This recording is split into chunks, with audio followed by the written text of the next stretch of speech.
త్రిమూర్తి సాయి శ్రీ సత్యసాయి బాబా పుణ్యగాథ 191వ page. Seshamaraju తక్కిన వారందరూ భక్తి పారవస్యంతో సాయి విరూపాక్షుడికి నమస్కరించుకున్నారు. శేషమరాజు గుళ్ళోకి రానని ఎవరూ చూడకుండా గర్భగుడి ప్రవేశించి లింగస్థానములో తమ్ముడు నిలబడినందుకు కోపం వచ్చింది. యోయ్ అన్నాడు మనసులోనే. మరుక్షణములో విరూపాక్షుడు మాత్రమే కనిపించాడు. ఆయన చెరచెర ఆలయం బయటికి వచ్చి చూచాడు. తమ్ముడు సత్యం స్తంభానికి ఆనుకొని కళ్ళు మూసుకొని ధ్యానములో ఉన్నాడు. తిరిగి ఆయన గర్భగుడికి వచ్చాడు. విరూపాక్షలింగంలో తిరిగి బాలసాయి దర్శనమిచ్చాడు. తాను భ్రమిస్తున్నానా అని తర్కించుకున్నాడు. తిరిగి బయటికి వచ్చి ధ్యానంలో అలాగే కూర్చున్న తమ్ముడిని తట్టి లేపి ఆలయంలోకి వచ్చావా అని ప్రశ్నించారు. సత్యం నేను రాలేదు. అక్కడ మీరేం చూశారు అని అడిగాడు. ఏమీ లేదులే అని శేషమరాజు ఊరుకుండిపోయారు. అంతలోకి పెద్దలందరూ బయటకు వచ్చారు. బాలసాయిని అభినందించారు. అక్కడ నుండి హాస్పేట్కు వెళ్ళారు. అక్కడ బాలసాయికి ఎంతో ఘనంగా సత్కారాలు మన్ననలు జరిగాయి. నగర కౌన్సిలరు సాయికి బంగారు కాలరి పిన్ను బహూకరించారు. అక్కడ క్షయవ్యాధితో పూచిక పుల్లలా బలహీనంగా ఉన్న వాడొకడిని బంధువులు బాలసాయి దగ్గరకు తెచ్చారు. ఇంకో కొన్ని రోజుల కన్నా బతికేటట్టు కూడా లేడు. సత్యం అతడి మీద తన వరదహస్తం ఉంచి సున్నితంగా శరీరమంతా నిమిరాడు. తర్వాత అతన్ని లేచి నిలబడు అని ఆదేశించారు. అప్పటిదాకా ఎన్నేళ్లుగా స్వయంగా కూడా లేవలేనివాడు అనాయాసంగా లేచి కూర్చున్నాడు. సత్యం ఈ వీధులన్నీ ఒకమారు చుట్టిరా అన్నాడు. అతను సంకోచించకుండా తక్షణం పరుగులాంటి నడకతో వీధులన్నీ తిరిగి వచ్చాడు. అందరూ సంతోషంతో జయాకారాలు చేశారు. ప్రజలందరినీ సద్గుణాలు, సత్ప్రవర్తన, భక్తి ప్రవృత్తులు అలవర్చుకోమని ఉపదేశించాడు. తర్వాత అన్నతమ్ములు ఉరవకుండా తిరిగి వచ్చారు. నేరుగా తమ్మిరాజు గారింటికి మిత్రులందరితో వెళ్ళాడు బాబా.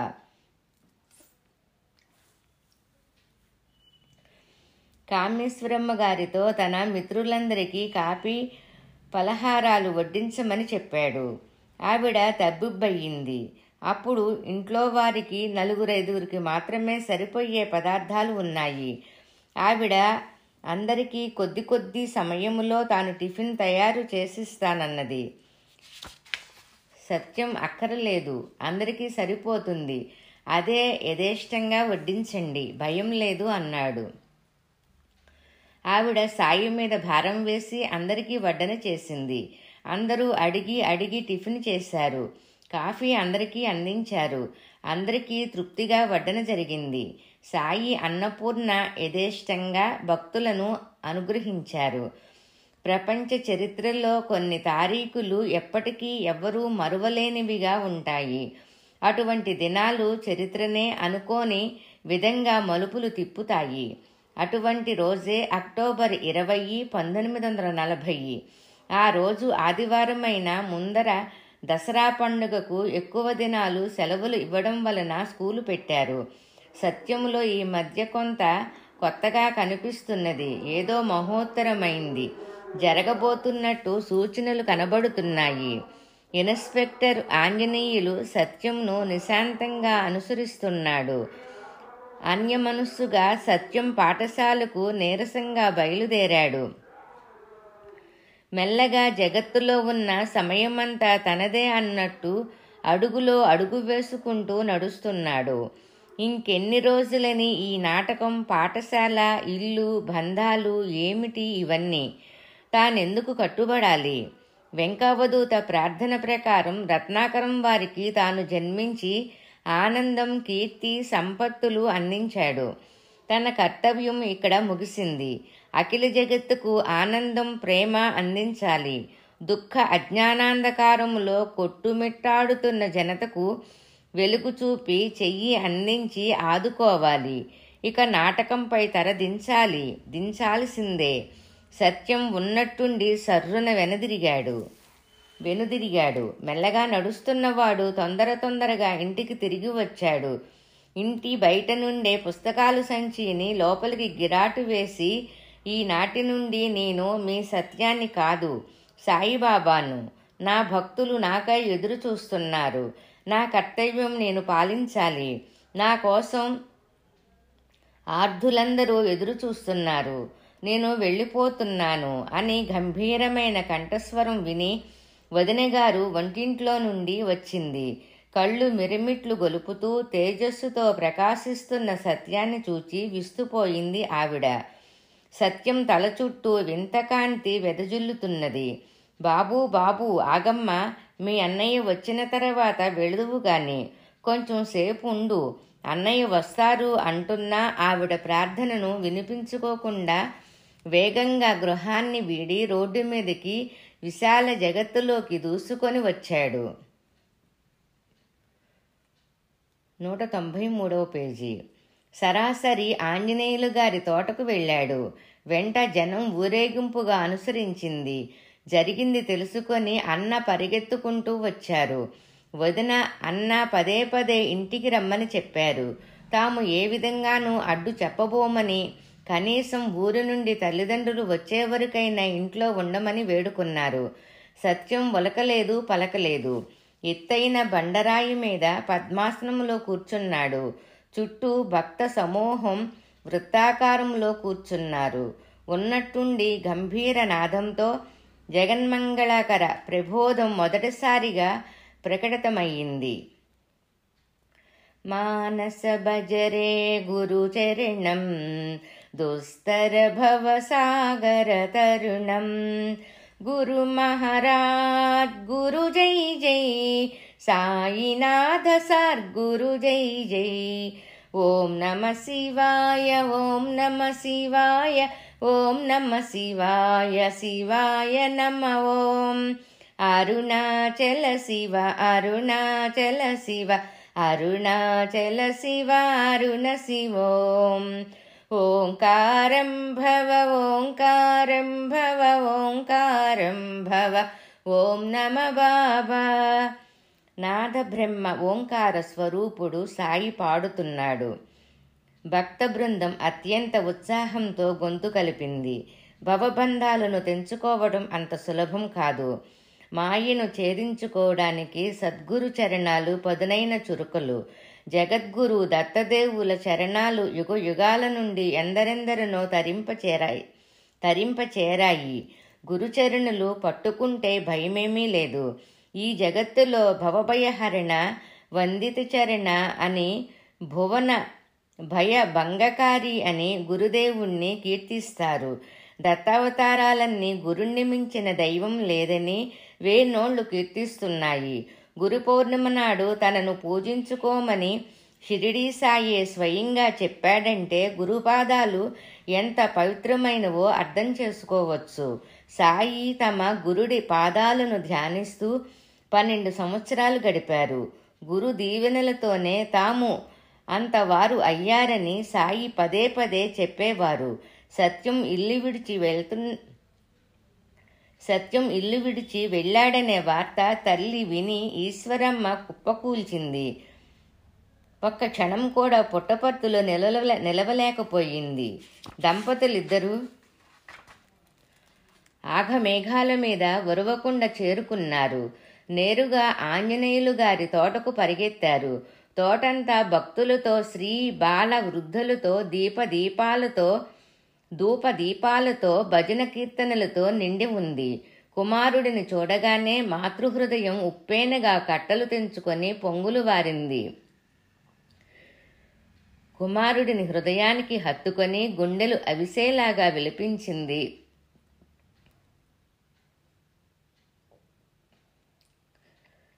తండ్రి, ఇదంతా ఏమిటి నాయనా? ఇంటికి వెళదాం రా, నీకేమీ అడ్డు చెప్పం, నీ ఇష్టప్రకారమే కానీ అంటూ ఎన్నో విధాల సత్యానికి చెప్పి చూసింది.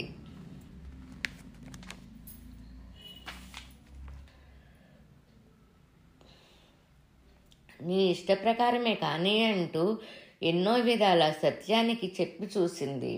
సత్యం ఉలకలేదు, పలకలేదు. ఎవరో అన్నారు, సత్యం అన్నం తిని చాలా రోజులయ్యిందని.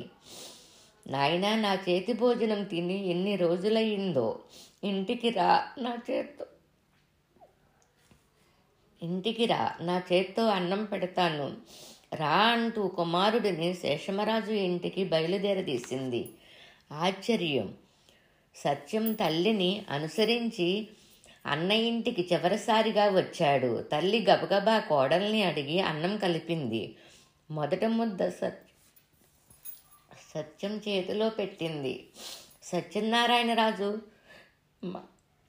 మాతా నాస్తి అంటూ ఆ ముద్ద తిన్నాడు.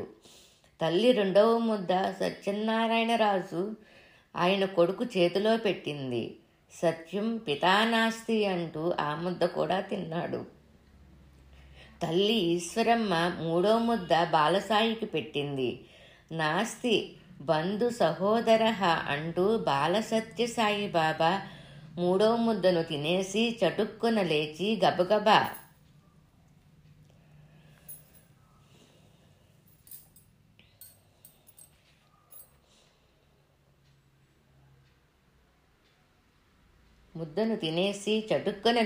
గబగబా సర్వకాలాలకు ఇల్లు విడిచి వెళ్ళిపోయాడు. తిరిగి మామిడితోపే చేరుకున్నాడు. రానున్న రోజులంతా అక్కడే గడిపాడు. కాళ్ళ వేళ్ళ పడి శోకాశ్రువులు కారుస్తూ ఎలాగోలాగా తమతో పుట్టపర్తికి తీసుకొని వెళ్ళటానికి సత్యాన్ని ఒప్పించారు తల్లిదండ్రులు. తమ నేస్తం ఉరవకొండ విడిచి పుట్టపర్తి వెళుతున్నాడని స్కూలే తరలి వచ్చింది.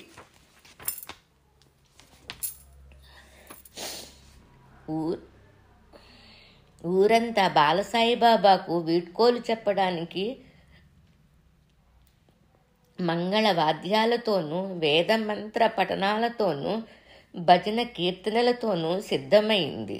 అందరి హృదయాలను తానున్న కొద్ది నెలలలోనే ఆకట్టుకున్న సాయిని వదలలేక పెళ్లిబీకే దుఃఖాశ్రువులతో వీడ్కోలు చెప్పారు.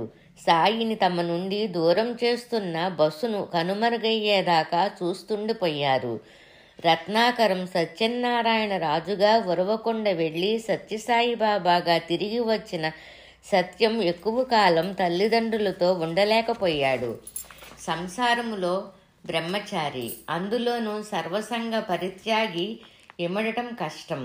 ఉరవకొండలో సత్యానికి ఎటువంటి అడ్డంకులు కలిగించమని చెప్పి ఊరికి తీసుకువచ్చిన తల్లిదండ్రులు ఆ మాటను నిలుపుకోలేకపోయారు. బాలసాయి కొరకు సతతం వచ్చేవారితో వేగలేక సహనం కోల్పోయేవారు. దానితో సాయి ఇల్లు విడిచి మొదట అక్కగారింటికి, తర్వాత సుబ్బమ్మ గారింటికి శాశ్వతంగా వెళ్ళిపోయారు.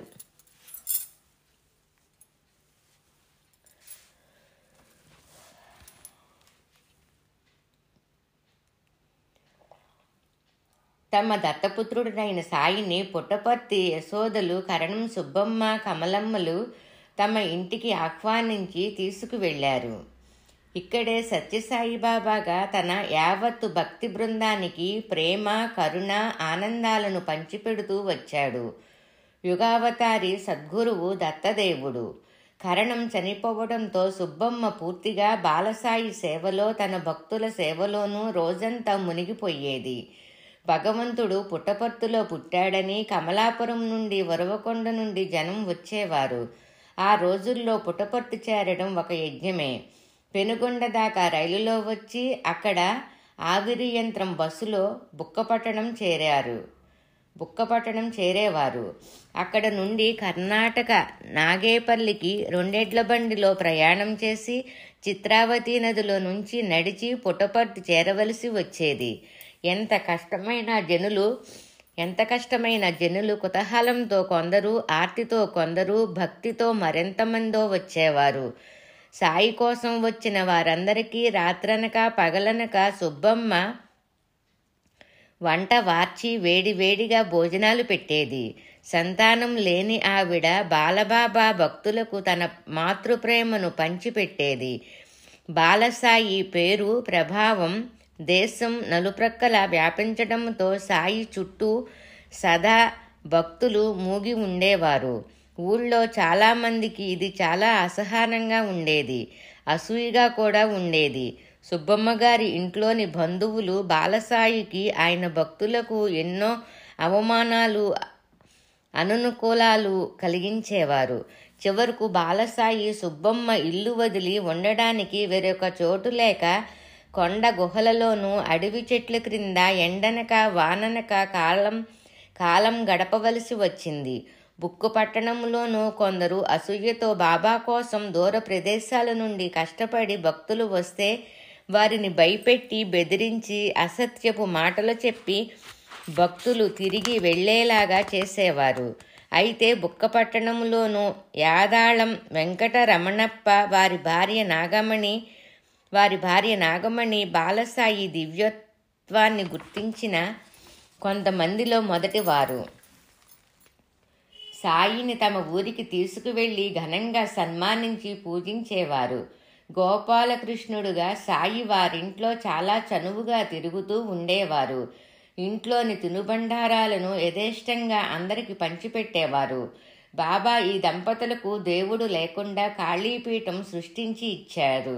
మధ్యలో నేనున్నాను, అటు ఇటు పార్వతీ పరమేశ్వరులు ఉన్నారని చెప్పి పీఠాన్ని పూజించుకోమని చెప్పారు. వీరికే మరొకసారి షిరిడీ బాబా కఫ్ని సృష్టించి ఇచ్చారు. ఎన్నోసార్లు వెంకట రమణప్ప గారిని పుట్టపర్తిలో వ్యాపారం చేయమని బాబా చెప్పారు. కానీ ఆయన బాబా మీద భక్తిని వ్యాపారములో ముడిపెట్టడానికి ఒప్పుకోలేదు. ఈ దంపతులు బుక్కపట్టణములో అష్టకష్టాలు పడి వచ్చి భక్తులకు ఎడారిలో వయాసిస్సులాగా అన్నపానీయాలు సమకూర్చి విశ్రమించడానికి జాగా చూపించేవారు. పుట్టపర్తి చేరుకోవడానికి ఎడ్లబండిని మాట్లాడి పెట్టేవారు. తమ ఇల్లు కూడా చాలనప్పుడు బాబాను భక్తులు తమ ఊళ్ళకు వచ్చి ఆశ్రమం నెలకొల్పుకోవచ్చని ప్రార్థించేటప్పటికీ ఇక ఆలస్యం చేస్తే బాలసాయి పుట్టపర్తి శాశ్వతంగా వదిలి వెళ్లే ప్రమాదం ఉందని, ఆ విధంగా కాకూడదని నిర్ణయించి సుబ్బమ్మ గారు ఊరికి బయట వేణుగోపాలస్వామికి ఆలయానికి ఆనుకొని ఉన్న తమ ఖాళీ స్థలాన్ని ఆశ్రమం పెట్టుకోవడానికి బాలసాయి బాబా పేరు మీద రిజిస్టర్ చేయించింది. అంతేకాదు, మొదట కర్రలు తడికలతో గుడిసెలాంటి మందిరం కట్టించింది కూడా. ఊళ్ళోని కొందరు అసూయాపరులు ఈ పర్ణశాలను ఒకసారి తగలబెట్టాలని కూడా ప్రయత్నించారు. బాబా అకాల వర్షం కురిపించి ఆ దూకుడుతనాన్ని నీట ముంచారు. ఈ కుటీరం కూడా చాలకపోవడంతో సుబ్బమ్మ గారు రాతి కట్టడం పెద్దదొకటి నిర్మించ తలపెట్టారు. పాత మందిరం రోజులు. స్వామి పాత మందిరం కడుతున్నప్పుడు పునాదుల్లో నుండి కొన్ని పానవట్టాలు మాత్రం బయటపడ్డాయట. ఏమి స్వామి, వట్టి పానవట్టాలే ఉన్నాయి, శివలింగాలేమయ్యాయని భక్తులు అడిగారు. పూర్వం అక్కడ ఋషులు చాలామంది తపస్సు చేశారని, అందుకే ఆ స్థలం చాలా పవిత్రమైనదని స్వామి చెప్పారు. శివలింగాలు ఇంకా తయారు కాలేదు, త్వరలో వస్తున్నాయి అని చెప్పారు.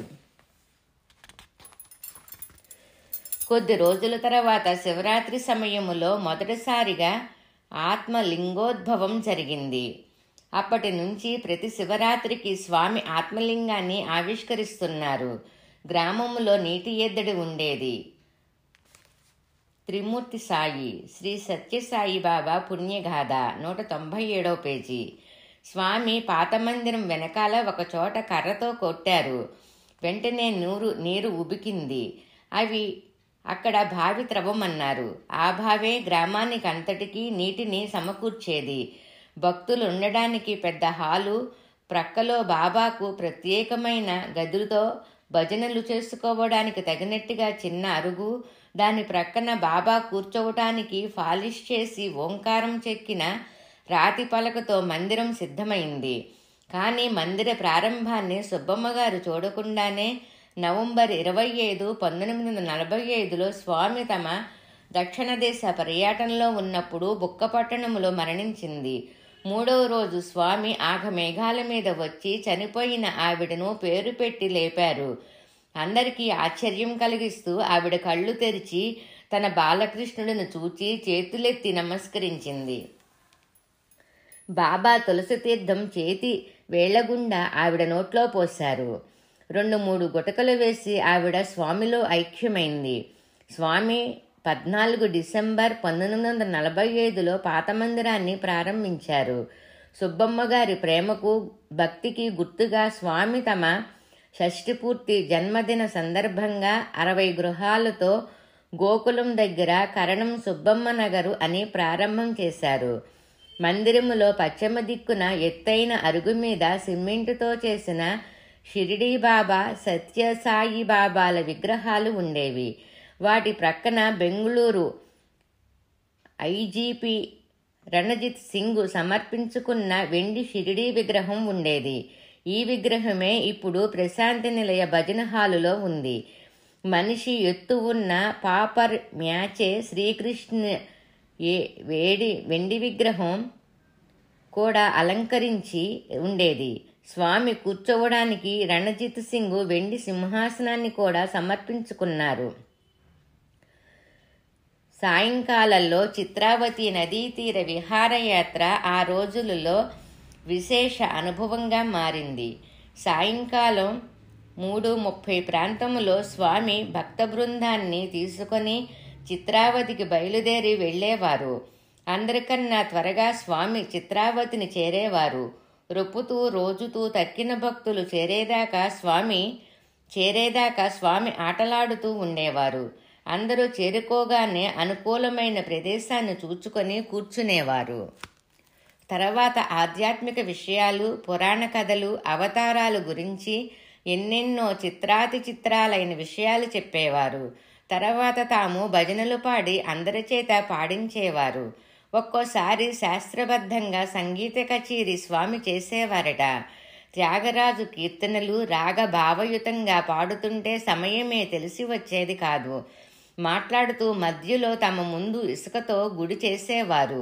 ఆ ఇసుక కుప్ప నుండి విగ్రహాలు, షిరిడీ సాయి చిత్రపటాలు, రకరకాలైన తినుబండారాలు, ఒక్కటని ఏమి ఎన్నెన్నో తీసి భక్తులకు పంచిపెట్టేవారు. ఆనాటి చిత్రావతి యాత్రలు అనుభవించిన వారు పూర్వకాలములో గోకులంలో శ్రీకృష్ణుడు చేసిన మధురలీలలను గుర్తుకు తెచ్చుకునేవారు. చాలా సమయాలలో స్వామి ఉన్నట్టుండి భక్తుల మధ్య నుండి మాయమయ్యి క్షణాల్లో ఎదురుగా ఉన్న కొండపై ప్రత్యక్షమయ్యేవారు. అప్పుడు తమ చుట్టూ ఉన్న దివ్యకాంతితో కళ్ళు మిరమిట్లు గొలిపేటట్లు కనబడేవారు. చాలాసార్లు దశావతారాలను, వివిధ దేవతా స్వరూపాలను ప్రదర్శించేవారు. చాలామంది భక్తులు తన్మయత్వంతోనూ భయంతోనూ మూర్ఛపోయేవారు. కోటి సూర్య ప్రకాశంతో రాత్రి చీకటిని చీల్చివేస్తూ పట్టపగలు చేసేవారు. ఉన్నట్టుండి భక్తులతో కొండ ఎక్కడానికి బయలుదేరేవారు. తాము చకచక రాతి నుండి రాతికి గెంతుతూ భక్తులను కొండ ఎక్కించేవారు. పైన ఉన్న చింత చెట్టు క్రింద అందరూ కూర్చున్న తర్వాత మళ్లీ కథలు, భజనలు చేసేవారు. చింత చెట్టు నుండి భక్తులను తమకు కావలసిన వాటిని తీసుకోమని చెప్పేవారు. భక్తులు ఏమి కోరుకుంటే అవి వారికి తక్షణం చెట్టుపై అందేలాగా ఉండేవి. వివిధ రకాలైన పండ్లు, తినుబండారాలు కూడా దొరికేవి. ఆ చింత చెట్టు నుంచి కల్పవృక్షమని భక్తులు పిలిచేవారు. స్వామి తమ వద్దకు వచ్చే భక్తులకు ప్రత్యేక సందర్శనం, ఇంటర్వ్యూ ఇచ్చేవారు. వారి ఇతిబాధలను తీర్చి శాంతిని ప్రసాదించి ఆధ్యాత్మిక మార్గములో నడిపించేవారు. కరణం సుబ్బమ్మ గారు తమకు సంతానం లేదని తరచూ బాధపడేవారు. స్వామి ఆమె దివ్య షిరిడీ రూపం చూపి, నేను షిరిడీ దేవుణ్ణి, మీకు ఈ జన్మలో పిల్లలు కలగరు, నేనే మీ పిల్లవాడిని, మీకు ఈ జన్మ తర్వాత మోక్షం రాసిపెట్టి ఉందని ఆశ్వాసనం ఇచ్చారు. కదిరి సమీపంలోని పాతర్లపల్లె నుండి సుభద్రమ్మ 1943లో వచ్చి తన గర్భాన్ని నాశనం చేస్తున్న దుష్టశక్తి నుండి కాపాడమని స్వామిని ప్రార్థించింది.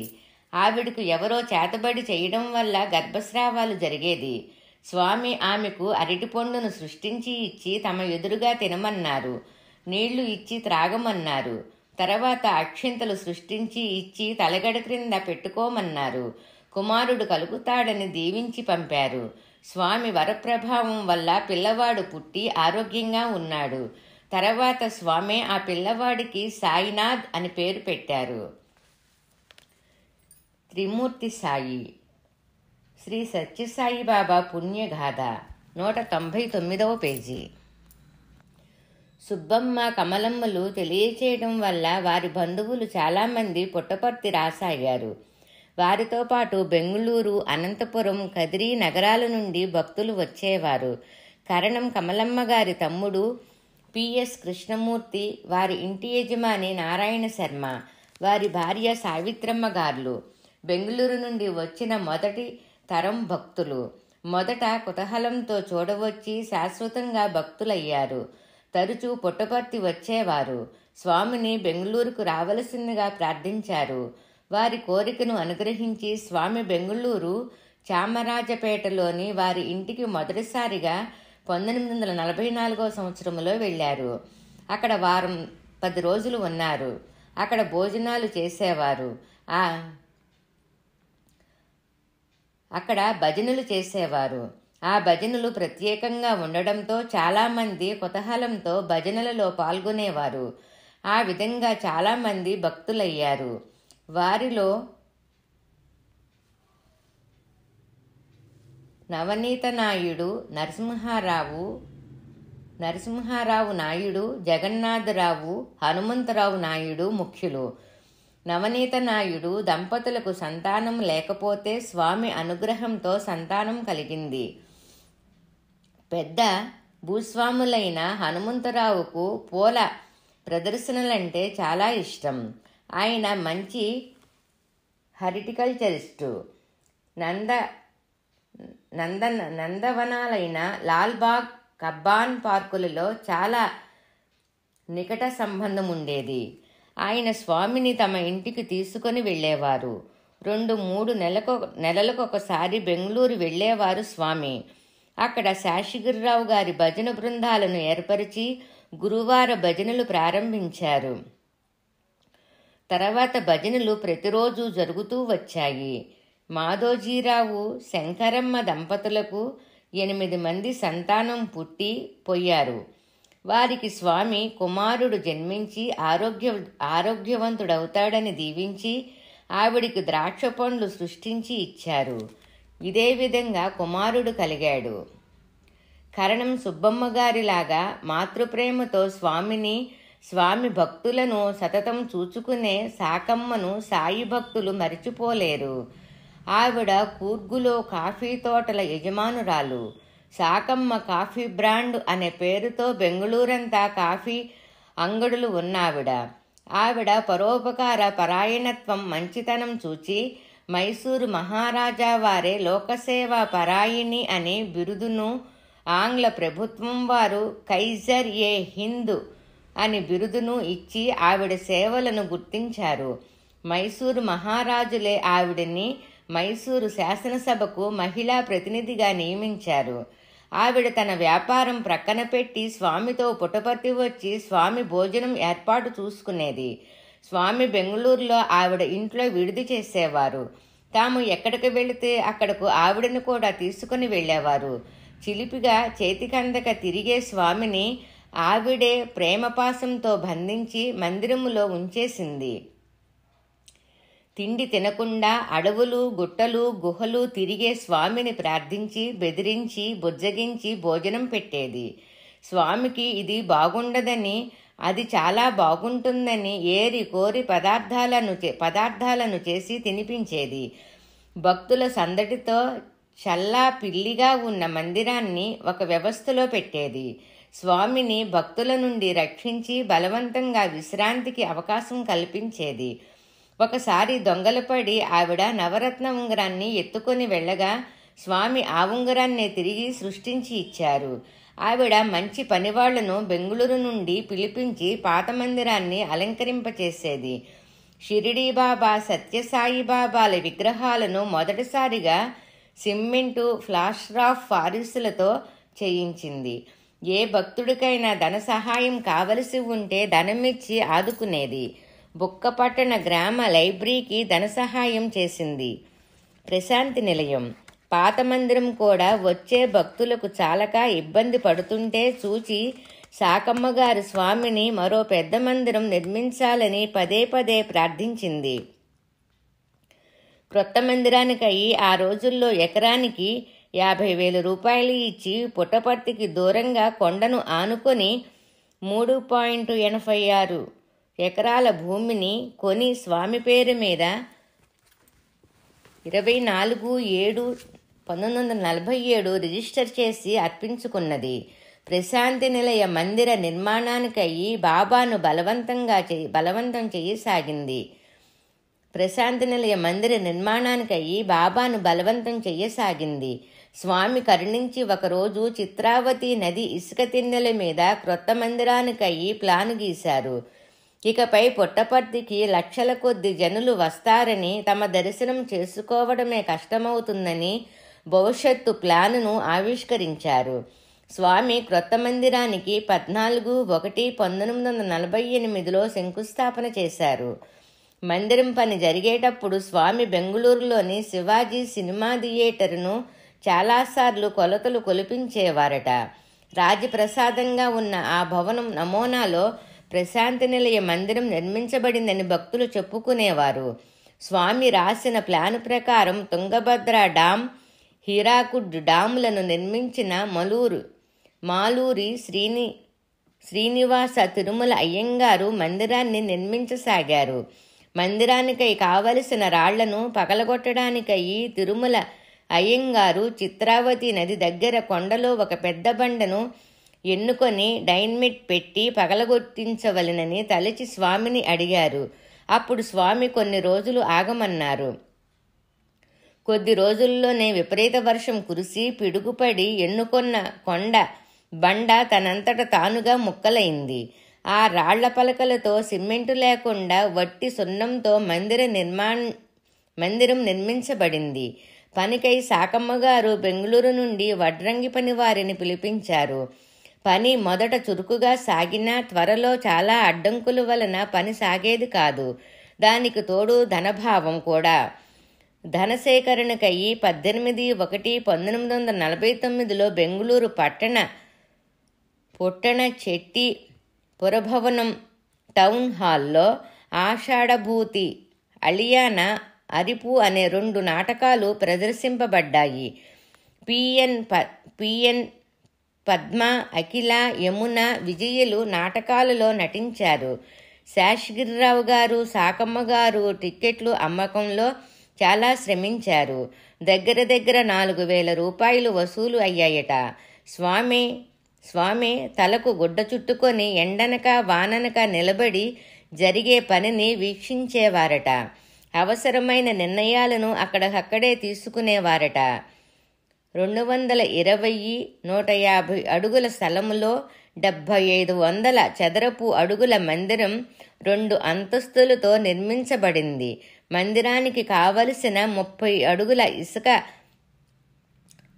అడుగుల ఇనప స్తంభాలు తిరుచునాపల్లి నుండి రైల్లో పెనుగొండ చేరాయి. వాటిని పుట్టపర్తికి తేవటం సాధ్యం కాకుండింది. అందరూ ఆలోచనలో పడ్డారు. అదే సమయానికి భక్తుడైన అనంతపురం ఇంటి ముందు తుంగభద్ర డ్యాంలో పనిచేయడానికై వెళుతున్న క్రేన్ను చెడిపోయింది. త్రిమూర్తి సాయి, శ్రీ సత్యసాయిబాబా పుణ్యగాథ, 202వ పేజీ. ఆ భక్తుడికి ఒక ఆలోచన వచ్చి స్వామి దగ్గరికి వచ్చి సంగతి చెప్పాడు. స్వామి విభూతిని సృష్టించి ఇచ్చి క్రేను మీద చల్లమని ఆదేశించారు.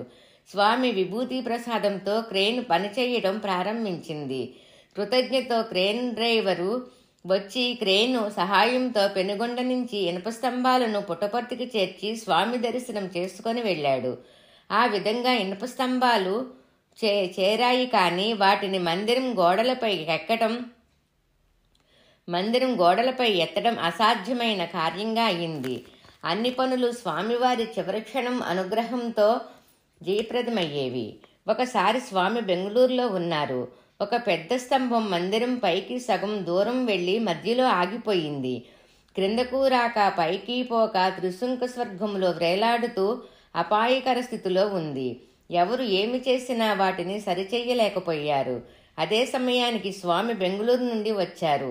జరిగిన సంగతి తెలుసుకొని మందిరానికి వచ్చి స్తంభాలను ఉద్దేశించి పైకి లే అని ఆజ్ఞాపించారు. అంతే, స్తంభం వెంటనే పైకి లేచి నిర్దేశించిన జాగాలో వచ్చి కూర్చున్నది.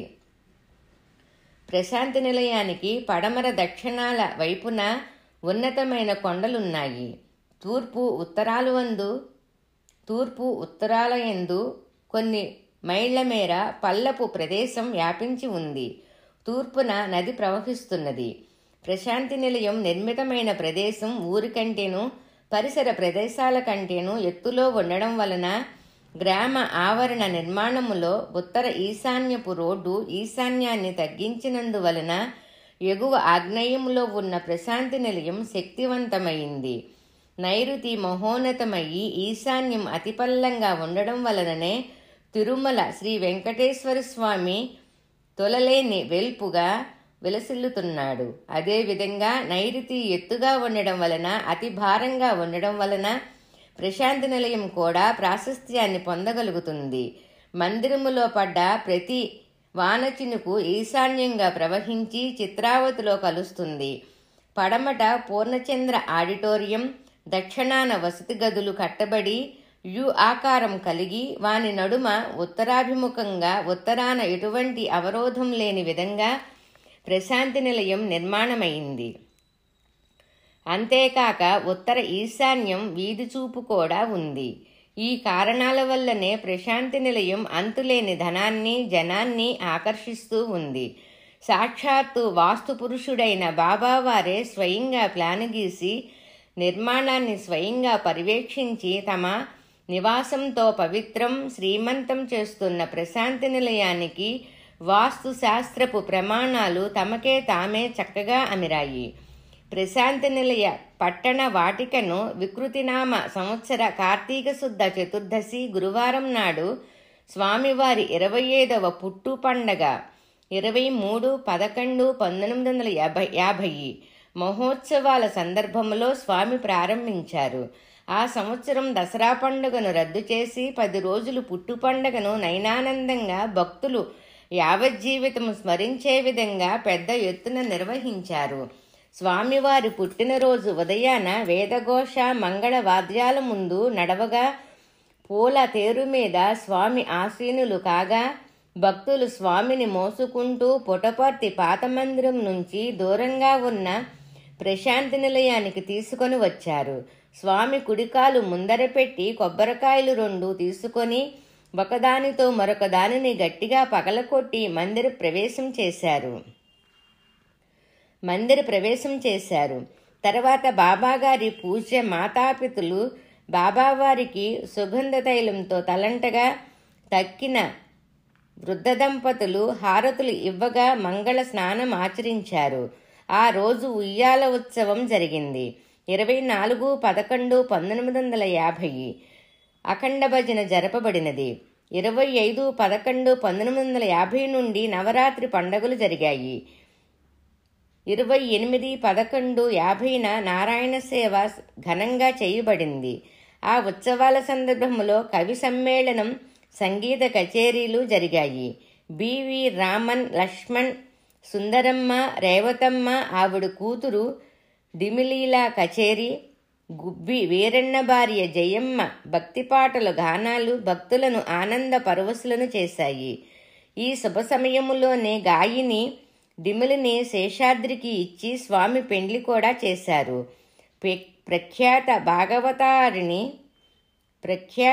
భాగవతారిణి సరస్వతీబాయి సీతాకళ్యాణం అనే హరికథను చేసింది. హరికథకు వంతుగా వయోలనిస్టు, హార్మోనియనిస్టు, మృదంగం వాయించడానికి మనుషులు దొరకపోతే స్వామే వచ్చిన భక్తుల నుండి సరిగ్గా ఆ వాద్యాలు వచ్చిన వారిని ఎన్నుకొని హరికథను జరిపించారు. ప్రశాంతి నిలయ ప్రారంభోత్సవానికి సంబంధించిన శుభలేఖలో స్వామి తమ భక్తులు చేసిన సహాయానికి గుర్తుగా వారి వారి పేర్లను ముద్రించి తమ జీవిత ఆదర్శాన్ని అందరికీ చూపారు. పురుషులలో తిరుమలరావు, వెంకటగిరి మహారాజువారు, పిఠాపురం మహారాజువారు, బరోడా మహారాజులు, రణజిత సింగు, బెంగళూరు ఐజీపీ, కేశవ విఠల్ గార్లు, మహిళలలో సాకమ్మ, రాజకుమారి, లీలావతమ్మ, చించోళి మహారాణి, సాండూరి మహారాణి, కమలమ్మ గార్ల పేర్లు ముద్రించారు. శ్రీ భగవాన్ సత్యసాయి ప్రశాంతి నిలయం ప్రారంభంతో నూతన పట్టణం, అంతర్జాతీయ నగరం ప్రశాంతి నిలయం ప్రపంచ తపాలా ఆఫీసులలో ముఖ్యమైనదిగా అవతరించింది. పుట్టపర్తి గ్రామం కూడా ప్రశాంతి నిలయ తపాలా ఆఫీసు క్రిందకే వచ్చింది. క్రొత్త మందిరం స్వామి ఉండడానికి, భక్తులు ఉండడానికి అనుకూలంగా ఉంది. స్వామి నివసించడానికి మందిరం పై అంతస్తులో విడిగా గది క్రింద పెద్దదైన భజన హాలు, ఇంటర్వ్యూ కోసం విడిగా గది ఉన్నాయి. భజన హాలులో షిరిడీ సాయి, పత్తి సాయిల నిలువెత్తు చిత్రపటాల మధ్య షిరిడీ సాయి వెండి విగ్రహం ఉంది. స్వామి ఈ షిరిడీ విగ్రహానికే శివరాత్రి, దసరా పండుగ సందర్భాలలో విభూతి అభిషేకం జరిపేవారు. భజన మందిరం పైభాగంలో ఇప్పుడు సీతారామ లక్ష్మణులు ఉన్న చోట పెద్ద శ్రీకృష్ణుడు విగ్రహం, దానికి ఇరుప్రక్కల ఇప్పుడు ఉన్న 2 బాబాల పటాలు స్థానాలలో 2 షిరిడీ బాబా విగ్రహాలు ఉండేవి. ప్రశాంత నిలయ ఉదయంతో సత్యసాయిబాబా వారి దివ్య అవతరణ కార్యం మరో ముఖ్య ఘట్టాన్ని చేరినట్టయింది. ప్రశాంతి నిలయానికయి అహర్నిశలు ఎదురుచూస్తూ శ్రమించిన సాకమ్మ గారు క్రొత్త మందిర ప్రారంభోత్సవాన్ని చూడకుండానే అనారోగ్యంతో తన 75వ సంవత్సరంలో మైసూరులో కన్నుమూసింది. ఆ సమయానికి స్వామి మైసూరు వెళ్లి ఆ భక్తురాలికి చివరి దర్శన భాగ్యాన్ని ప్రసాదించారు. స్వామి తమ భక్తుల ప్రార్థనలను మన్నించి కుప్పం, మద్రాసు, రాజమండ్రి, బెంగుళూరు, మైసూరు, ఊటీ, అనంతపురం, ఉరవకొండ మొదలైన పట్టణాలు సందర్శించేవారు. ఎక్కడికి వెళ్ళినా జనం వేలలో వచ్చేవారు. చాలా చోట్ల బహిరంగ సభలు కూడా నిర్వహించేవారు. మొట్టమొదటిసారిగా 25/10/1947లో స్వామి కర్నూలులో బహిరంగ సభలో ప్రసంగించారు. ఈ ఉపదేశ పరంపర ప్రచండ మారుతమయ్యి దేశ దశదిక్కులకు ప్రసరించింది. త్రిమూర్తి సాయి, శ్రీ సత్యసాయి బాబా పుణ్యగాథ, 205వ పేజీ. భూకామందులు, అధికారులు, జమీందారులు, రాజులు, మహారాజులు, రాజకుమార్తెలు, రాణులు, మహారాణులు స్వామి దర్శనానికై వచ్చేవారు. పుట్టపర్తిలో అనుకూలాలు లేకపోయినా మందీమార్బలంతో వచ్చి గుడారాలు వేసుకొని ఉండేవారు. వారిలో మైసూరు రాజకుటుంబానికి చెందిన కర్నల్ బసవరాజే అర్సు, వీరరాజే అర్సు, కర్నల్ వీర అప్పాజీ అర్సు, రాజకుమారి లక్ష్మమ్మణి, ఆవిడ భర్త దేశ్రేజే అర్సు, రాజకుమారి గీతాదేవులు, సాండూరు రాజ్యానికి చెందిన మహారాజు యశ్వంతరావు, హిందూరావు గేర్పడే, మహారాణి సుశీలాదేవి గేర్పేడెలు, చింబోళీరాణి లక్ష్మీబాయి, వెంకటగిరి మహారాజా వారు ముఖ్యులు. బరోడా మహారాజు గైక్వాడ్ గారు కూడా స్వామిని మద్రాసులో దర్శించుకున్నారట. ప్రశాంతి నిలయం ప్రారంభోత్సవ శుభలేఖలో వారి పేరును కూడా ముద్రించారు. స్వామి తమ పర్యటనలలో రాజుల ప్రాసాదాలలోనూ జమీందార్ల బంగ్లాలలోనూ ఉండేవారు. అక్కడే భక్తులకు దర్శన సంభాషణలను అనుగ్రహించేవారు. 1957వ సంవత్సరంలో వెంకటగిరిలో అఖిల భారత దివ్య జీవన 9వ మహాసభ జరిగింది. దానికి స్వామి అధ్యక్షత వహించి సనాతన ధర్మస్థాపన తమ ముఖ్య కర్తవ్యమని, సాధు సత్పురుషుల పరిరక్షణకయ్యి తాము సర్వదా సన్నుద్ధలమని ప్రకటించారు. ధర్మ సంస్థాపన ప్రణాళిక ప్రకారం ఆంధ్ర, మైసూరు, మద్రాసు దేశాలే కాక స్వామి యావత్ భారత పర్యటనలను కూడా భక్త సమూహంతో కూడి చేశారు. తిరుపతి, శ్రీశైలం, కాళహస్తి, ద్వారకా, ఋషికేశ్, బద్రీనాథ్, కేదార్నాథ్, ఢిల్లీ, కాశ్మీర్, హైదరాబాద్, తిరువనంతపురం, గోవా మొదలైన స్థలాలను సందర్శించారు. తీర్థక్షేత్రాలకు తమ సంకల్పంతో శక్తినిచ్చి పునర్జీవనం కలిగించారు. 1958 శివరాత్రి పర్వదినం నాడు స్వామి సనాతన సారథి అనే ఆధ్యాత్మిక పత్రికను సనాతన ధర్మస్థాపనలో భాగంగా ప్రారంభించారు. ఆ జ్ఞానతిమిరములో గుర్రుపెట్టి నిద్రపోతున్న నవయుగ భారతీయుణ్ణి దివ్యాత్మ తత్వంచే శంఖారావాన్ని ఊది తట్టి లేపారు. ప్రతి నెల స్వామివారు తమ దివ్యహస్తాలతో భక్తులకు సందేశాలను వాహినులు పేరు మీద ప్రసాదంగా రచించారు. ప్రేమవాహిని, ధ్యానవాహిని, జ్ఞానవాహిని, ధర్మవాహిని అనే శీర్షికల పేరున సనాతన ధర్మాన్ని, భక్తుల కర్తవ్యాన్ని ప్రబోధించారు. సనాతన సారథి పత్రికను చదువుతుంటే స్వామివారే ఎదురుగా నిలబడి మనతో ముచ్చటించుచున్నట్లు భక్తులు ఆనందం అనుభవించేవారు. నెల నెల పత్రికకై చాలా ఆతృతతో ఎదురు చూస్తారు. సాయి భక్తుల జీవనములో సనాతన సారథి ప్రధాన భాగమయ్యి వారి జీవన సారథయ్యి ఎంతమందినో ఆధ్యాత్మిక మార్గములో పురోగమించడానికి తోడ్పడింది. లోక కళ్యాణార్థమయ్యి ధర్మస్థాపన దిశగా వేద సంస్కృతిని పటిష్టపరచడానికయ్యి స్వామివారు 1962 నవరాత్రుల సందర్భంగా నూతనంగా శ్రీ వేద పురుష సప్తాహ జ్ఞానయజ్ఞాన్ని ప్రారంభించారు. దేశంలోని వేదాంత పారంగతులను ఆహ్వానించి సామాన్య జనానికి వేద ప్రాశస్త్యం గురించి తెలియచెప్పారు. ఉద్దండ వేద పండితులైన బ్రహ్మశ్రీ కామావధాని గారు వైదిక భాగానికి అధ్యక్షుడిగా కార్యం నడిపించారు. బ్రహ్మశ్రీ ఉప్పులూరు గణపతి శాస్త్రి గారు, కుప్ప బైరాగి శాస్త్రి గారు, రేమెళ్ల సూర్యప్రకాశ శాస్త్రి గారు, కల్లూరి వీరభద్ర శాస్త్రి గారు మొదలైన తత్వవేత్తలు జ్ఞానయజ్ఞములో పాల్గొంటున్నారు. ప్రతిరోజు స్వామి తమ దివ్య ఉపన్యాసాన్ని ప్రసాదించి అతి గహనమైన ఆధ్యాత్మిక విషయాలను తేటతెల్లంగా విశదీకరించారు. కర్మకాండతో జ్ఞానకాండను, భక్తికాండను జతచేసి భక్తులను తగిన మార్గనిర్దేశనం చేశారు. యజ్ఞ పరిసమాప్తి పూర్ణాహుతి నాడు వేదపురుషుడైన స్వామికే యజ్ఞఫలాన్ని లోక కళ్యాణార్థం అర్పించారు. ఇలా ఆనాడు ప్రారంభమైన వేద పురుష సప్త జ్ఞానయజ్ఞం ప్రతి శరన్నవరాత్రి సందర్భంగా అవిచ్ఛిన్నంగా నేటికి కొనసాగుతున్నది. వేద సంస్కృతి పునర్నిర్మాణ దిశగా స్వామివారి పుట్టినరోజు పండుగ సందర్భములో 23 నవంబర్ 1962లో స్వామి పుట్టపర్తిలో వేద సంస్కృత పాఠశాలలను ప్రారంభించారు. ఘనాపాటి కామేశ్వర శాస్త్రి గారి అధ్యక్షులుగాను, కుప్ప బైరాగి శాస్త్రి గారు మరితరులు ఉపాధ్యాయులుగా పాఠశాల ప్రారంభమైంది. ఆనాడు మొదలుపెట్టిన వేద పఠనం నూతన యుగంలో కూడా తమ విద్యాలయాలలోని విద్యార్థుల చేత జరిగేలాగూ స్వామి ఉత్తేజం కలిగిస్తున్నారు. వేద పఠన అంగంగా విద్యార్థులకు బ్రహ్మోపదేశాన్ని తామే అనుగ్రహిస్తున్నారు.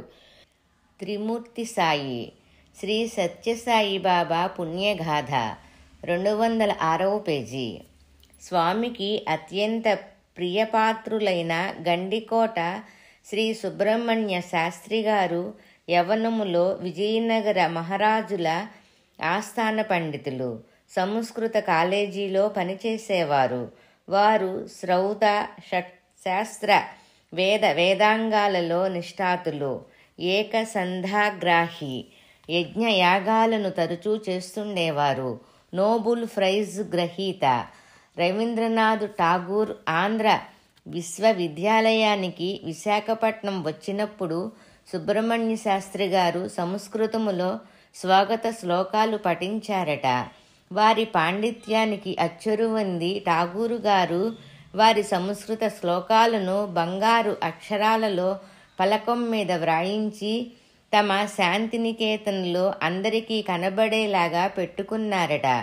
1960-61లో స్వామివారిని రాజమండ్రిలో దర్శించుకొన్నారు.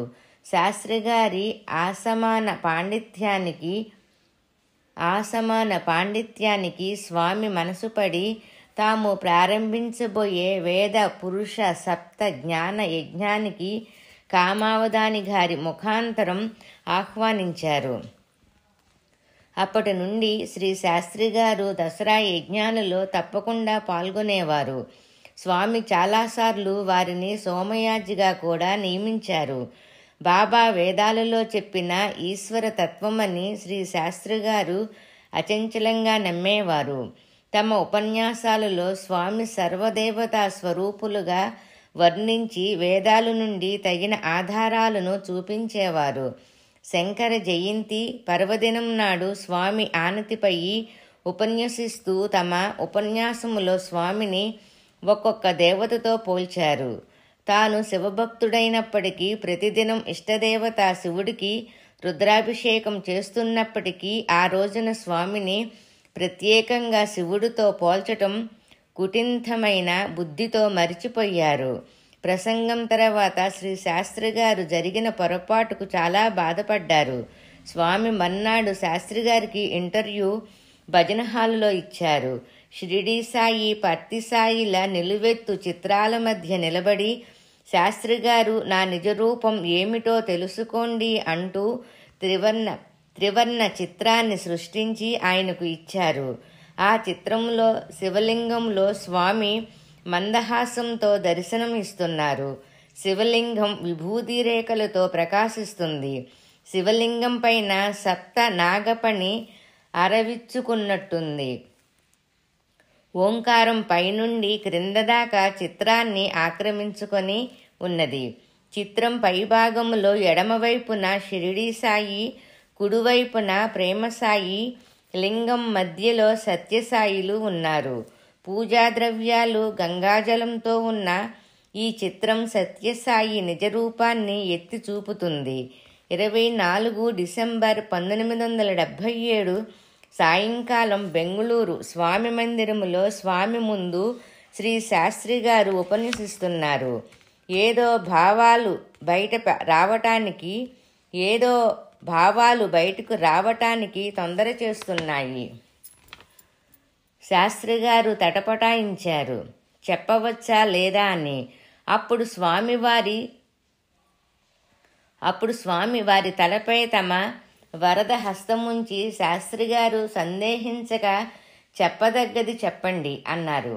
సుబ్రహ్మణ్య శాస్త్రి గారు స్వామివారు ఇచ్చిన శక్తిపాతంతో ప్రభావితులయ్యి ఓం సాయీశ్వరాయ విద్మహే సత్యదేవాయ ధీమహి తన్నః సర్వః ప్రచోదయాత్ అనే సాయి గాయత్రి మంత్రాన్ని మొదటిసారిగా ఆవిష్కరించారు. విశ్వామిత్ర దృష్టమైన గాయత్రి వలె సాయి గాయత్రి కూడా 3 పాదాలతో ప్రతి పాదంలో 8 అక్షరాలతో మొత్తం 24 అక్షరాలతో విరాజిల్లుతూ ఉంది. తర్వాత ప్రతి మాటకు శాస్త్రి గారు వివరణ ఇచ్చారు. స్వామి అనుగ్రహంతో స్వామి సన్నిధిలో సాయి గాయత్రి ఆ విధంగా ఆవిర్భవమయ్యి సాయి భక్తులను తరింపచేస్తున్నది. స్వామి సుబ్రహ్మణ్య శాస్త్రి గారిపై ఎంత అభిమానం అంటే వారి చివరి దశలో వారి సేవకయ్యి అమెరికాలో పనిచేసే వారి కుమారుడు సుబ్బారావు గారిని బలవంతం చేసి పిలిపించారు. తండ్రి సేవ జన్మజన్మలకు తీరదు. ఉద్యోగ విరమణకు ఇంకా చాలా సంవత్సరాలు ఉన్న వెంటనే ఇక్కడకు వచ్చేయి. నాన్నగారిని చూచుకోవాలి అని అమెరికాకు టెలిగ్రామ్ పంపించేటట్టు చేశారు. శాస్త్రి గారికి కుమారుడి చేత అవసాన దశలో సేవ చేయించారు. ఆ విధంగా తండ్రి కుమారులను అనుగ్రహించారు. 1985 సంవత్సరంలో చనిపోయినప్పుడు గండికోట సుబ్రహ్మణ్య శాస్త్రి గారి స్మృతికి చిరస్థాయిగా శ్రీ సత్యసాయి గండికోట సుబ్రహ్మణ్య శాస్త్రి వేదశాస్త్ర పరిషత్ను 14/10/1986లో స్వామి ప్రారంభించారు. ఆ సందర్భంలో స్వామి శ్రీ శాస్త్రి గారిని గురించి గండికోట సుబ్రహ్మణ్య శాస్త్రి శతవర్షములు జీవించిన వేద పండితుడు, వేదాంత వేదార్థములను గుర్తించిన మహాపండితుడు, ఆంధ్రదేశములో సాటి లేని మేటి, ఆయన కేవలం వేద ప్రమాణములతోనూ కాక వేద ప్రమాణములతోనే కాక భక్తి ప్రపత్తులయందు కూడా తన జీవితమును పూర్ణము గావించిన వ్యక్తి. ఆయనకు స్వామిపై మక్కువ ఎక్కువ. ఆయన విశ్వాసం ఎట్టిదనగా సర్వ వేదసారమును గుర్తించిన మహాపండితుడయి సత్యసాయి సర్వదేవతా స్వరూపుడనే సత్యాన్ని గుర్తించి తన అంత్య జీవితమును స్వామి సన్నిధి యందే గడుపుతూ వచ్చాడు. ప్రశాంతి నిలయములో శతవర్షములు నింపుకున్నాడు. ఆయన జ్ఞాపకార్థమయ్యి వేదశాస్త్ర అభివృద్ధి నిమిత్తమయ్యి శ్రీ సత్యసాయి గండికోట సుబ్రహ్మణ్య శాస్త్రి వేదశాస్త్ర పరిషత్తును నేడు ప్రారంభిస్తున్నాము. ఆయన ఎంతకాలమైనప్పటికీ అమరుడనే చెప్పవచ్చును. అనంతమైన అమృతమైన హృదయం కలవాడు కనుక అమృతత్వానికి అధికారమున్నది అని శ్లాఘించారు. శ్రీ శాస్త్రి గారి కుమారుడు మనములు మునిమనములు అంతే ప్రేమగా స్వామివారు చూచుకుంటున్నారు. శ్రీ శాస్త్రి గారు కుమారుడు మనములు మునిమనములను అంతే ప్రేమగా స్వామివారు చూసుకుంటున్నారు. ఓం తత్సత్. త్రిమూర్తి సాయి శ్రీ సత్యసాయి బాబా పుణ్యగాథ సంపూర్ణం.